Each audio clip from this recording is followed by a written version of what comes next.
Search करें अवामी news. मुल्क भर की ताज़ा तरीन खबरों से बाखबर रहने के लिए सब्सक्राइब करें हमारे चैनल को और बेल आइकन ज़रूर दबाएं।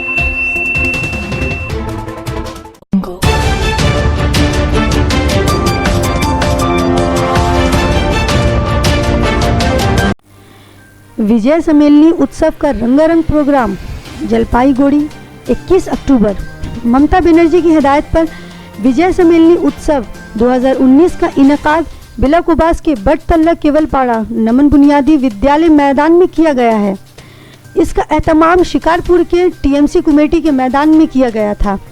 दीप जलाने के दौरान पार्टी की कार्रवाई शुरू हो गई और उस वक्त पार्टी के पुराने कारकुनों को तौसीफनामा भी दिया गया। प्रोग्राम में पार्टी के सरगर्म नेता व लीडरान भी मौजूद थे और मेंबर ऑफ असेंबली घुगेश्वर राय भी उस वक्त वहां आए हुए थे।